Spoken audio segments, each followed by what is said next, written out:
Selamat pagi anak-anak, apa kabar kalian hari ini? Mudah-mudahan kabarnya semuanya sehat ya. Hari ini kita akan belajar tentang memahami hak dan kewajiban dalam memanfaatkan energi dalam mata pelajaran PKN. Ada yang tahu apakah energi itu atau apa sih pengertian dari energi itu?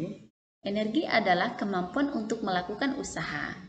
Energi merupakan kebutuhan utama manusia yang digunakan untuk melakukan kegiatannya sehari-hari ya.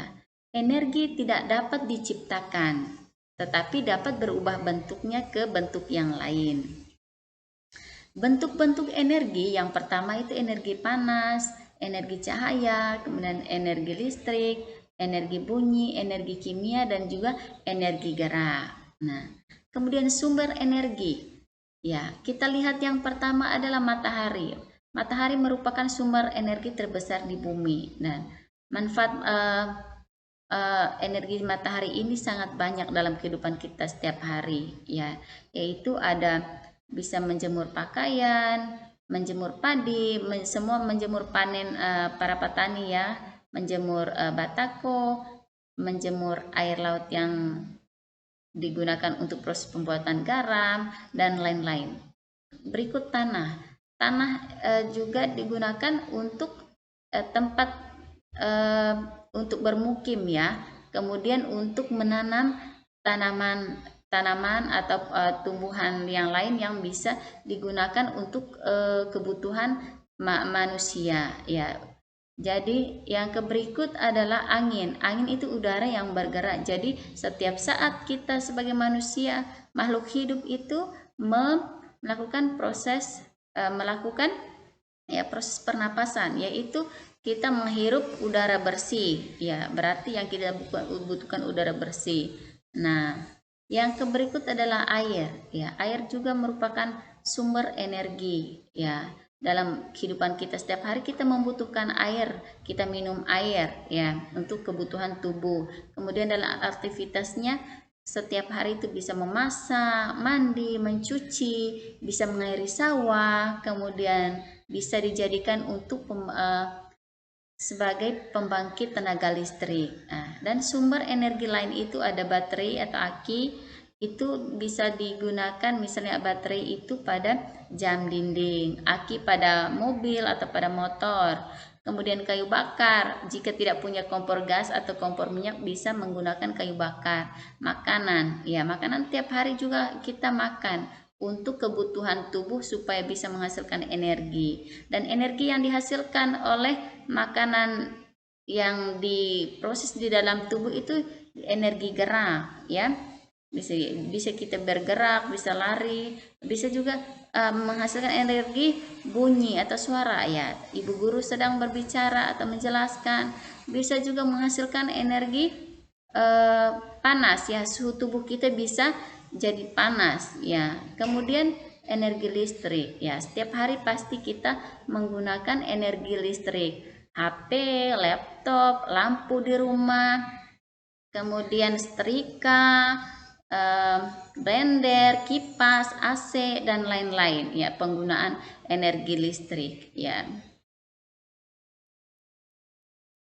Nah, ini tadi yang Ibu Guru maksud bahwa ini adalah matahari adalah sumber energi terbesar di bumi. Nah, jadi kita semua baik anak-anak, orang tua itu mempunyai hak yang sama untuk memanfaatkan energi yang ada ya.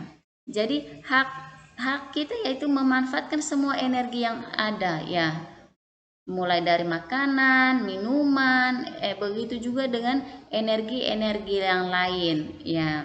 Jadi setelah kita memanfaatkan energi-energi ada ini, ada beberapa energi yang tidak bisa diperbaharui atau ketika dipakai atau dimanfaatkan itu jumlahnya semakin berkurang ya. Jadi karena kebutuhan kita akan energi tersebut semakin banyak, maka bisa jadi persediaan energinya bisa berkurang ya. Oleh karena itu kita harus bersikap untuk menghemat atau menghemat penggunaan energi tersebut agar energi itu tetap ada dan bisa kita dapatkan. Dan perilaku menghemat penggunaan energi ini juga merupakan kewajiban kita untuk melestarikan energi supaya energi itu tetap ada. Nah, ini adalah kewajiban yang harus kita lakukan. Misalnya untuk tubuh kita makan sesuai dengan kemampuan kita, tidak boleh mengambil lebih banyak ya. Kemudian untuk air, bisa menutup keran air di kamar mandi jika penuh, tidak membuang sampah di tempat mata air. Kemudian menjaga kebersihan di wilayah sumber mata air dan aliran sungai. Kemudian menanam pohon di hutan yang sudah gundul. Dan kewajiban yang harus kita lakukan juga terhadap sumber energi angin itu ya menanam kembali pohon di hutan yang sudah gundul ya, itu sama. Kemudian tidak menebang pohon secara liar, kemudian mengurangi penggunaan bahan bakar minyak atau BBM sehingga mengurangi polusi udara. Nah, secara umum kita bisa lakukan ini ya, menghemat penggunaan sumber energi terutama bahan bakar minyak ya. Kemudian mengembangkan sumber energi alternatif seperti bahan bakar yang tidak dapat diperbaharui ya. Itu. Jadi cari bahan bakar yang ramah lingkungan ya. Kemudian menggunakan peralatan teknologi yang hemat energi seperti lampu LED ya. Kemudian mengurangi polusi udara dengan menggunakan kendaraan ramah seperti sepeda. Sepeda itu tidak mengeluarkan polusi. Itu. Kemudian menjaga kelestarian alam agar sumber energi dapat terlindungi keberadaannya ya, semua jenis energi tadi. Kemudian tidak membuang sampah ke limbah sumber air ya, itu tadi. Kemudian menjaga tanah agar tetap subur ya. Kemudian yang paling terakhir itu tadi, kita harus mengajak orang lain untuk menghemat penggunaan energi. Ya, bisa juga disampaikan secara lisan, bisa juga dibuat dalam bentuk poster. Itu. Jadi itu kewajiban kita menghemat penggunaan energi yang ada supaya energi itu tetap persediaannya tetap ada itu. Oke, sekian dulu pembahasan materi kita tentang memahami hak dan kewajiban kita dalam memanfaatkan energi. Oke, tugasnya berikut. Ya, silakan kalian kerjakan tugas ini dan dikirim di Google Classroom ya. Soalnya juga sudah dikirim di Google Classroom. Terima kasih. Selamat pagi.